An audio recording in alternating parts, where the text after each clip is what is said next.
Here's why Daemon's love for Rhaenyra will lead to betrayal. Love is supposed to conquer all, right? It's supposed to be this pure, beautiful force that makes people better, stronger, more noble. Except when you're talking about Daemon Targaryen, whose version of love involves manipulation, murder, political scheming, and a concerning amount of fire. His relationship with Rhaenyra Targaryen is the most twisted, passionate, and ultimately destructive love story in Westeros history. And here's the terrifying part. His love for her won't save her. It will betray her. Not because Daemon doesn't genuinely care, but because his love is so obsessive, so all-consuming, and so fundamentally selfish that it will destroy everything it touches, including the woman he claims to adore. Buckle up, because we're about to explore how the most dangerous thing Rhaenyra ever did wasn't claiming the throne. It was falling for her uncle. If you want to understand how love becomes betrayal when a Targaryen is involved, hit that subscribe button and smash the notification bell because we're diving into the psychological warfare masquerading as romance that is Daemon and Rhaenyra's relationship, and why it's doomed from the start. Let's address the foundation of this relationship because it's built on some seriously questionable ground. Daemon first showed romantic interest in Rhaenyra when she was young, and he was definitely old enough to know better. He took her to a brothel in King's Landing, got her drunk, started making moves, and then abandoned her there when things got too real. Was this a seduction, an education, a power play, all of the above? The ambiguity is intentional. Daemon was simultaneously grooming Rhaenyra for a future relationship and testing her boundaries, seeing how far he could push before consequences kicked in. This wasn't love at first sight. This was strategic positioning disguised as forbidden attraction. Daemon saw Rhaenyra as his path to power, and everything that happened afterward was built on that foundation of manipulation. But here's where it gets complicated, because Daemon's feelings evolved into something genuine, something real, something that actually resembled love. By the time they married, after his wife Lena died and Rhaenyra's husband Lena conveniently disappeared, Daemon wasn't just using Rhaenyra anymore. He was genuinely devoted to her. He became her strongest supporter, her military commander, her enforcer, the person willing to do the terrible things necessary to secure her throne. Their relationship transformed from manipulation into partnership. But, and this is crucial, the love that developed didn't erase the toxic foundation it was built on. It just made everything more dangerous. Daemon's love for Rhaenyra is the possessive, consuming kind that doesn't distinguish between protection and control. He doesn't just want Rhaenyra to succeed. He wants to be the reason she succeeds. He doesn't just want to support her claim. He wants to be indispensable to it. This is the guy who murdered his first wife to free himself up for better marriage prospects.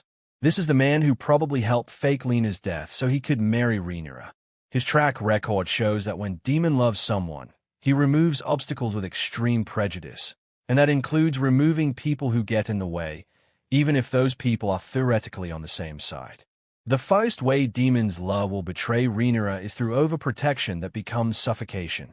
During the Dance of the Dragons, Daemon doesn't just fight for Rhaenyra, he fights despite her, making military decisions without her input, taking actions that secure short-term victories but create long-term political disasters. He sees himself as her sword, but a sword doesn't think, it just cuts. And Daemon cuts through problems with such brutal efficiency that he creates new problems in the process.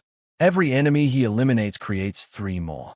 Every stronghold he burns turns potential allies into sworn enemies.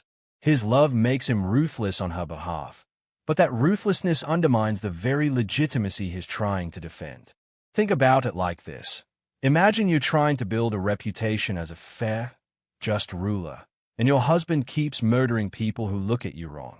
Even if those people deserve it, even if they're genuinely threats, eventually everyone's going to associate you with the violence your partner commits in your name. That's Rhaenyra's problem with Daemon. His love expresses itself through violence, and violence is the worst possible foundation for a peaceful reign. Every act of devotion becomes a political liability. The second way Daemon's love betrays Rhaenyra is more insidious. It blinds her to reality. Rhaenyra trusts Daemon completely, relies on him absolutely, and that trust makes her vulnerable. When you love someone who's willing to do anything for you, You stop questioning whether they should do those things. Daemon becomes Rhaenyra's moral compass, except his moral compass always points toward fire and blood. She stops asking whether actions are right and starts asking whether they are effective. And that transformation from idealistic heir to pragmatic tyrant, that's Daemon's influence. His love doesn't make her better, it makes her more like him.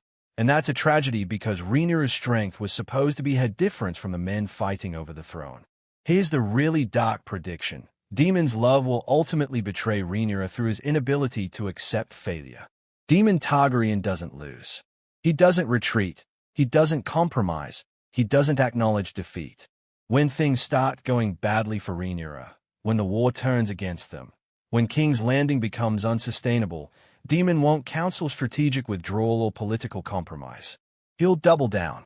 He'll push for more violence, more dragon fire, more scorched earth until there's nothing left to rule over.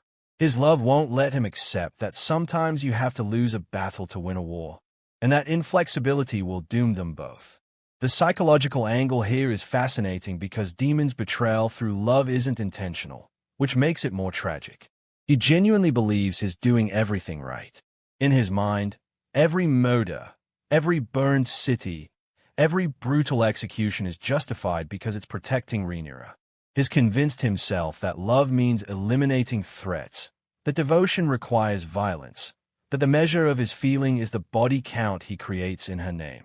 And Rhaenyra, desperate for loyalty in a world of betrayers, mistakes his obsessive protection for genuine partnership. They are both trapped in a cycle where love and destruction become indistinguishable. The historical parallels are instructive here. The tragedy of Daemon and Rhaenyra isn't that they don't love each other. It's that they love each other in ways that are fundamentally incompatible with peace, stability, or successful governance. Daemon's love is a dragon, and dragons don't build, they burn. Rhaenyra needed a partner who could balance her, who could provide counsel and restraint. Instead, she got a partner who amplified her worst instincts and eliminated everyone who might have provided contrary advice. His love isolated her, radicalized her, and ultimately betrayed her by making her into someone the realm couldn't accept. Thanks for watching, and remember, the most dangerous betrayals aren't committed by enemies, they're committed by people who love you too much to let you fail gracefully.